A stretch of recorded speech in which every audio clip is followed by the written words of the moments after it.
Salut à tous, c'est Review. Aujourd'hui, qu'est-ce qu'on fume? Un Captain Black, le classique, hein, la version white, blanche entre guillemets. J'avais envie de tester celle-ci parce que c'est un des best-sellers américains, sinon le best-seller pendant pas mal de temps dans les années 80, je crois. Quelque chose qui s'est très très bien vendu. Que je vais fumer dans une grosse Chacom Bayard que je pense que je vais dédier au tabac un peu vanillé. La composition: Burley Cavendish, Black Cavendish, Virginia. Je vous ferai un petit topo sur les Cavendish et Black Cavendish si vous êtes sage. J'ai pas pu faire de vidéo la semaine dernière parce que vous le sentez, vous l'entendez, j'ai toujours un rhume, un mal de gorge et tout. Donc voilà, la semaine dernière, j'avais pas envie de fumer. Samedi, j'étais occupé, donc faut pas se forcer. Faut pas se forcer. Là, je commence à, j'ai encore, j'ai encore mal à la gorge, mais j'ai quand même envie. Donc voilà, un mélange qui est très foncé, intéressant. Ça sent très bon. Je vais vous détailler tout ça pendant que je fume.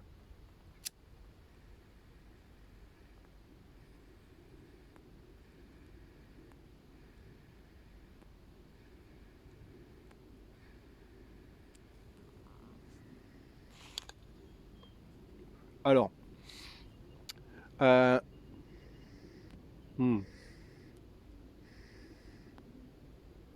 ça a l'air pas mal. Bref, je voulais dire quoi? À part pour le Black Cavendish, donc les odeurs. Pardon, les odeurs.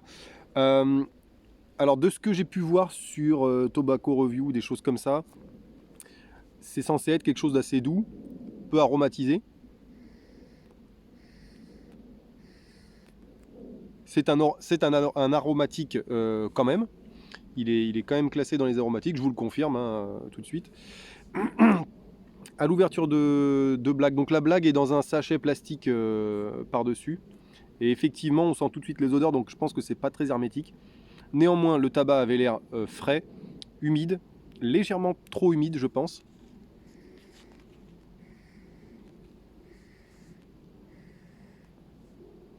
J'ai pas tassé encore, mais je vais le laisser un peu respirer et se réchauffer.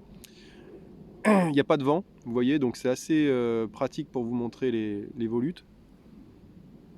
Il sent pas mal, mais il sent plutôt bon. Il y a une plutôt bonne room note. Après, j'ai le nez bouché, c'est difficile. Mais il y a quand même une forte odeur de tabac qui doit venir du Burley, je pense. Une pointe d'odeur de cigarillos, un peu. Non, ça sent vraiment bon et c'est assez chaud en odeur.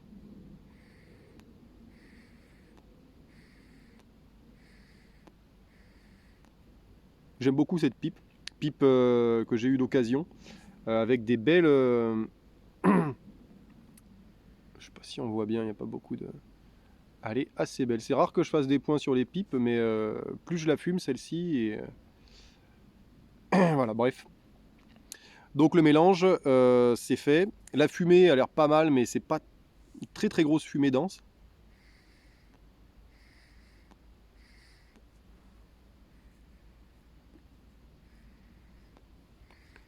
Allez.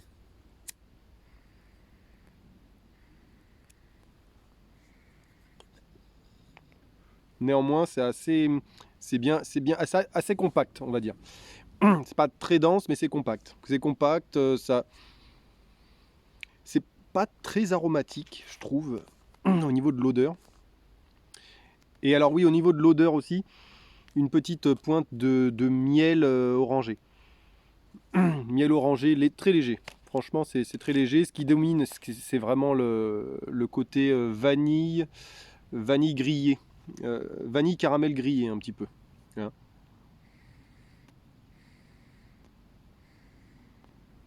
C'est très nuageux. Alors les couleurs changent pas mal, c'est un peu pénible avec le téléphone.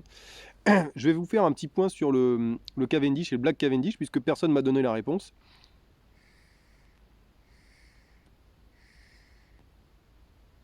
J'ai chopé l'info sur le site Pipe Gazette, que je vous recommande.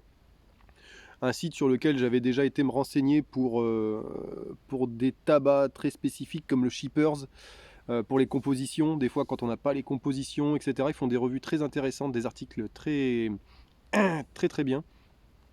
Et j'ai pu, alors je l'ai pas lu en entier, faute de temps, mais j'ai lu, ils ont fait tout un article sur le Cavendish. Je crois qu'il y en a un sur le Black Cavendish, mais l'article sur le Cavendish parle aussi du Black Cavendish.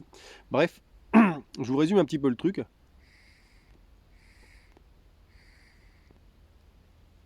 Pour le procédé, pour les Cavendish, donc ça je savais que c'était pas un tabac à part entière. C'est du Burley ou du Virginia ou les deux, un mélange qui est soit compressé, soit et ou un peu chauffé, avec de la vapeur d'eau en plus ou pas. Il y a pas mal de variations là-dessus, mais en gros c'est ça, c'est un tabac qui serait compressé et ou chauffé, et sur lequel on rajoute du flavoring, des arômes. Le fait de le compresser le tabac va permettre de faire rentrer, entre guillemets, hein, les arômes dans le tabac.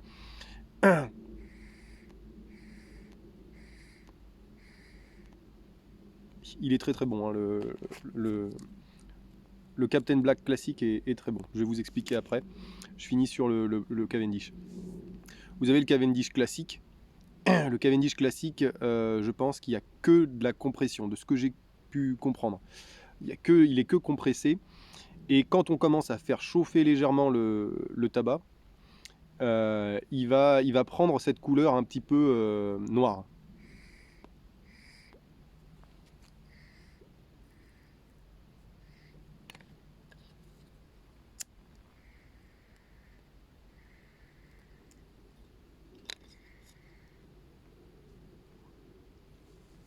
Du coup, euh, le Black Cavendish, il y a deux types. Vous avez l'anglais et l'américain. Qu'est-ce qui change? Alors, il me semble que alors, attendez. J'ai vu que le Black Cavendish, il pouvait ne pas être aromatique. Euh,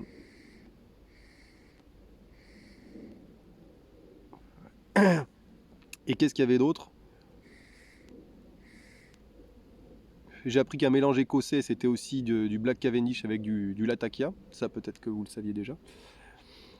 Mais voilà, pas mal de trucs intéressants. Moi, j'ai remarqué que, avant même de lire l'article, que ce qui me plaisait le plus, c'était bien souvent les mélanges très foncés. Donc du Black Cavendish, du Cavendish qui a été un petit peu chauffé.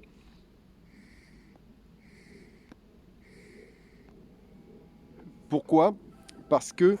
attendez, excusez-moi. Parce que, tout simplement... excusez-moi, hein, c'est rare que j'ai des appels. Du coup, il est plus saucé, il va être un peu plus saucé, il va être plus humide.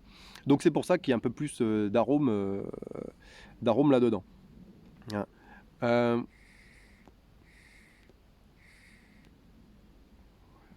Bref, donc moi j'ai toujours préféré le Black Cavendish. Hein. Je vous invite à lire cet article-là. J'ai essayé de vous donner un petit peu les grandes lignes de ce que j'ai pu voir, c'est très intéressant. Euh, J'y reviendrai un petit peu. Bon alors, on va y venir à ce tabac parce qu'il est vraiment très très bon. Le Black Cavendish, donc oh là, je suis fatigué. Hein. Le Captain Black White, le blanc, le classique. Si vous aimez bien les arômes sans que ce soit trop hyper saucé, c'est vraiment très bon. Quand on regarde sur Tobacco Review, les mecs ils ont des avis très tranchés. C'est soit une étoile, soit le maximum.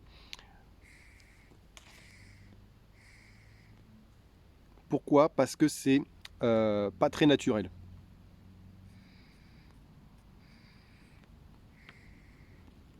C'est un goût de vanille qui est pas très naturel, qui fait que euh, comment dire, qui fait que ça peut en rebuter certains, mais c'est pas très saucé, donc c'est agréable à fumer. Voilà, franchement, non, non, c'est assez doux, c'est très doux. Le Burley, moi, je le sens pas. Alors, ça doit ramener un peu de corps, ça doit être ce qui ramène un petit peu de corps, mais il est vraiment assez discret pour pas me. Parce que moi, j'ai tendance à pas apprécier quand il y en a de trop. Mais quand il y en a pas, j'aime pas non plus. puisque c'est un tabac qui est un petit peu mou. Mais là, celui-là, c'est un très très bon équilibre. Franchement,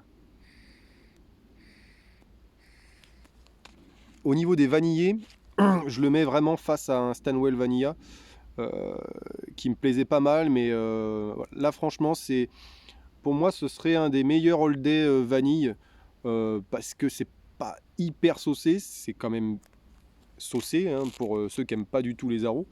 Mais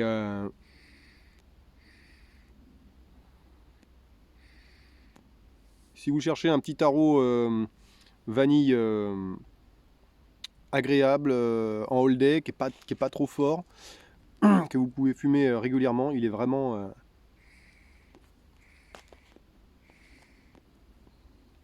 Des fois, je sens la room note qui est pas mal hein, quand même avec la vanille. Donc voilà. Pour les prochaines vidéos, je pars à Londres la semaine prochaine. J'essaye de vous faire une petite vidéo là-bas quand j'aurai vu un petit peu les tabacs, les boutiques de tabac, James G. Fox, des choses comme ça.